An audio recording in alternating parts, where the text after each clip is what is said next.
என்னப்ப நீசனே பாடலின் வெளியீட்டு விழா நடைபெற்றது.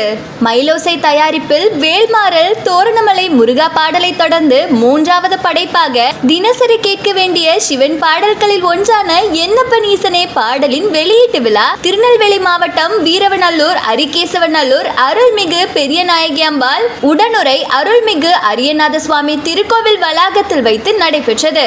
இந்த நிகழ்ச்சியில் சப்தகிரி பைனான்ஸ் மேலாளர்கள் மணிகண்டன் மற்றும் ஆறுமுகம் ஆகியோர் தலைமையில் தென் திருப்பதி திருவேங்கடநாதபுரம் திருக்கோவில் முன்னாள் அறங்காவலர் குழு தலைவர் ஸ்ரீனிவாசன் வெளியிட்டார். இதில் நுகர்வோர் கணேசன், அரிகேசவநல்லூர் ஏசுபாண்டி மெடிக்கல் பிரகாஷ், முன்னாள் காவல்துறை அதிகாரி நடராஜன், மயூரி டிவி உரிமையாளர் ஆறுமுக நயினார், கோமதி ஆறுமுக நயினார், மயூரி டிவியின் கேமராமேன் ஆறுமுக நயினார், மயூரி டிவி ஐயப்பன், நம்பி மற்றும் பொதுமக்கள் பலர் கலந்து கொண்டனர்.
எனது பெயர் கைச்சம் சுப்பிரமணியன், அரிகேசவநல்லூர் முன்னாள் ஊராட்சி மன்ற தலைவர், வழக்கறிஞர், திருநெல்வேலி பணியாற்றி வருகிறேன். இப்பொழுது இந்த ஊரில் சிவன் கோயில் தொண்டுக்கு செய்து வருகிறேன். திருநெல்வேலி மாவட்டம் சேரன் மகாதேவி தாலுகா அரிகேசவநல்லூர் கிராமம். வீட்டிற்கும் அரியநாதர் பெரியநாயகி ஆலயத்தின் கும்பாபிஷேகம் 5/7/2023 சிறப்பாக நடைபெற்றது. இன்றைய தினம் சனி பெயர்ச்சி 6/3/2026 குரு பெயர்ச்சி இன்று சிறப்பாக நடைபெற்றது. அதற்காக இந்த நிகழ்ச்சி ஏற்பாடு செய்யப்பட்டுள்ளது. இந்த கோயில் 1300 ஆண்டு காலம் சிறப்பு வாய்ந்த ஒரு கோயில். இந்த கோயில் குபேரன் தன்னை இழந்த செல்வத்தை மீட்டெடுத்து பரிகாரம் பெற்ற ஸ்தலம். இந்த கோயிலினுடைய தேர் ஒன்று பழுதடைந்து உள்ளது. அந்த தேரை சிறப்பித்து தேரோட்டம் இந்த ஊரில் நடைபெறுங்கிற என்று நாங்கள் முதலமைச்சர், அறநிலையத்துறை அமைச்சர் ப்ளஸ் தனியார் ஸ்பான்சர் எல்லாத்தையும் நாங்கள் சொல்லியிருக்கிறோம். அவர்கள் இதை ஏற்பாடு செய்து தருவதாக சொல்லியிருக்கிறார்கள். விரைவில் இந்த தேரோட்டம் நடந்தால் இந்த ஊரின் பெருமை உலகறிய தெரியும் என்று எங்களுடைய நம்பிக்கை. எல்லா உள்ள இறைவனும் இந்த தேரோட்டத்தை சிறப்பாக நடத்துவதற்கு எங்களுக்கு அருள் புரிவார் என்று நாங்கள் நினைத்து நம்பிக்கையுடன் இருக்கிறோம்.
வணக்கம். நெல்லை மாவட்டத்தில் உள்ள அரிகேசநல்லூர் கிராமத்தில் அருள்மிகு பெரியநாயகி உடனுரை அருள்மிகு அரியநாத சுவாமி கோவில் மிக பழமையானது. 1800 ஆண்டுகளுக்கு முற்பட்ட ஒரு மிக பழமையான சிவன் கோவில் அரிகேசநல்லூர் கிராமத்திலே அமைந்துள்ளது. இன்று சனிப்பெயர்ச்சி. கும்பராசியிலிருந்து சனி பகவான் மீனராசிக்குள் பெயர்ச்சியாக்கி இன்று காலை 8 மணி சுமாருக்கு பெயர்ச்சி நடந்தது. அதை முன்னிட்டு அரிகேசநல்லூர் சிவன் கோவிலிலே சிறப்பு வழிபாடு, சிறப்பு பூஜை, பரிகார ஹோமம், அபிஷேகம், பூஜை, ஹோமம் போன்றவற்றையெல்லாம் செய்வதற்கு அந்த கோவில் முக்கியமான அடியார்கள் நாங்கள் எல்லோரும் ஒன்றா சேர்ந்து ஒரு ஏற்பாடு பண்ணியிருந்தோம். அதற்கு பக்தர்கள் மத்தியிலே நல்ல வரவேற்பு. ஆயிரக்கணக்கான பக்தர்கள் திரளாக வந்திருந்து தரிசனம் செய்துவிட்டு போனார்கள். இந்த சனிப்பெயர்ச்சி உலக அமைதியை ஏற்படுத்த வேண்டும். உலகிலே எங்குமே வெடி சத்தம் கேட்கக்கூடாது. போர் எல்லா இடத்துலையும் நிறுத்தப்பட வேண்டும். உலகம் அமைதியாக இருக்க வேண்டும் அப்படிங்கிற ஒரு பொது நலனுக்காக, உலக நன்மைக்காக நடத்தப்பட்ட யாகம் இன்று நடைபெற்றது. உலக நலனுக்காக, உலக அமைதிக்காக 12 ராசிக்காரர்களும் அனைத்து மக்களும் அமைதியாக, மகிழ்ச்சியாக வாழ வேண்டும் என்பதற்காக பிரார்த்தனை செய்து கொண்டு இன்றைய தினம் ஒரு சிறப்பு யாகத்தை நடத்தினோம். வேத விற்பன்னர்கள் வந்து மிக சிறப்பாக அதை நடத்தி கொடுத்தார்கள். உள்ளூர் மக்கள் ஒத்துழைப்பு நல்கினார்கள். உள்ளூர் மக்களின் ஒத்துழைப்பு குறிப்பிடத்தக்க விதத்திலே எங்களுக்கு மிகவும் உறுதுணையாக இருந்தது. சனிப்பெயர்ச்சி என்பதற்கும் இந்த அரிகேசநல்லூர் கோவிலுக்கும் என்ன தொடர்பு என்று சிலர் நினைக்கலாம். சனி பகவானுக்கு இங்கே தனி சன்னதி இருக்கிறது. ஜேஷ்டா தேவியானவள் தனது குழந்தை மாந்தியை மடியிலே அமர வைத்து கொண்டு தெற்கு நோக்கி காட்சி அளித்து தெற்கு நோக்கி அனைவருக்கும் அருள் வழங்கி கொண்டிருக்கின்ற ஒரு சிறப்பான கோவில். ஜேஷ்டா தேவி, மாந்தி, சனி பகவான் ஆகிய சுவாமிகளுக்கு முக்கியமாக இன்று சிறப்பு அபிஷேகம், சிறப்பு வழிபாடு, யாகங்கள் எல்லாம் நடத்தப்பட்டன.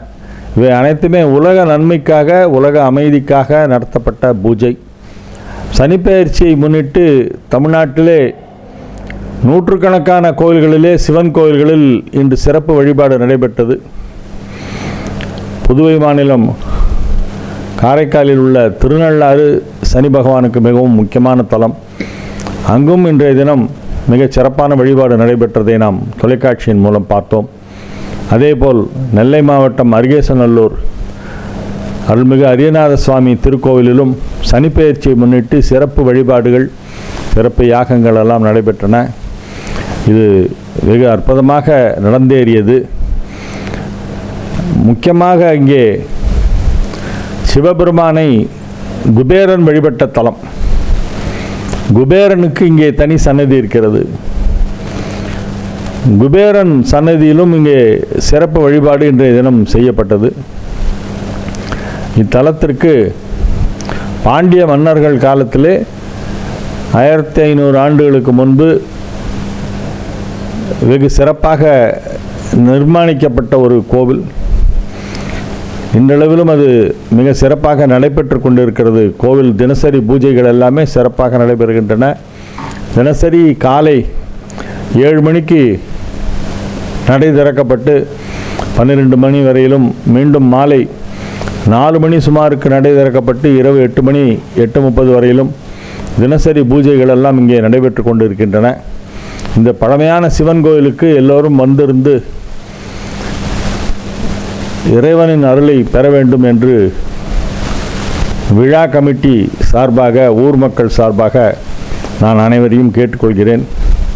இந்த சனிப்பெயர்ச்சியை பற்றி சொல்லும் பொழுது ஒரு சில ஜோதிடர்கள் இது அழிவை ஏற்படுத்தும் என்றெல்லாம் சொல்லியிருக்கிறார்கள். அப்படி எதுவும் இல்லை. அழிவு வராது, போர் முடிவுக்கு வரும். இப்பொழுது நடைபெற்று கொண்டிருக்கின்ற யுத்தம் முடிவுக்கு வர வேண்டும் என்பதுதான் இன்றைய எங்களுடைய வழிபாட்டின் முக்கிய நோக்கம். அதற்காகத்தான் கூட்டு பிரார்த்தனை செய்து வேதங்கள் முழங்க, நாதங்கள் முழங்க, நாதஸ்வர இன்னிசையோடு, மங்கள இசையோடு சிறப்பு வழிபாடு நடைபெற்றது. எனவே இவ்வாலயத்திற்கு அனைவரும், குறிப்பாக நெல்லை மாவட்டத்தில் இருப்பதால் இங்கு உள்ளவர்கள் எல்லோரும் அடிக்கடி இந்த கோவிலுக்கு வருகை புரிந்து ஈஸ்வரனையும் அம்பாளையும் ஜேஷ்டாதேவியையும் குபேரனையும் வழிபட்டு செல்ல வேண்டும் என்று தாழ்மையுடன் கேட்டுக்கொள்கிறேன். இந்த கோவிலுக்கு 1900 ஆண்டில் கும்பாபிஷேகம் நடைபெற்றது. 1900 AD. அதுக்கப்புறம் 123 வருடம் கழித்து 2023 ஜூலை 5ஆம் தேதி அன்று அடுத்த கும்பாபிஷேகம். 123 வருடங்கள் இடைவெளிக்கு பிறகு 2023 ஜூலை 5ஆம் தேதி கும்பாபிஷேகம் சிறப்பாக நடந்தது. அதில் சற்றேறக்குறைய 2.5 கோடிக்கு மேல் அதுக்கு செலவாயிற்று. பக்தர்கள் தாமாக முன்வந்து செய்த திருப்பணி காணிக்கைகள் கொண்டு இந்த கும்பாபிஷேகம் நடத்தப்பட்டது. அதன் பிறகு வருடா வருடம் அந்த கும்பாபிஷேகம் நடந்த நாளின் ஆண்டு விழா நடைபெற்று கொண்டிருக்கிறது. அதை வருஷாபிஷேகம் என்று ஒவ்வொரு வருடமும் செய்து கொண்டிருக்கிறோம். வருஷாபிஷேகமும் இந்த வருடமும் நடைபெறும். ஆணி 20, வருஷம் ஆணி 20 அரிகேசநல்லூர் கோவிலில் வருஷாபிஷேகம் நடைபெறும். இந்த ஆண்டும் அது நடைபெறும். எனவே அதற்கும் பெருமளவில் நீங்கள் எல்லோரும் வந்திருந்து இறையருள் பெறுமாறு கேட்டுக்கொள்கிறேன்.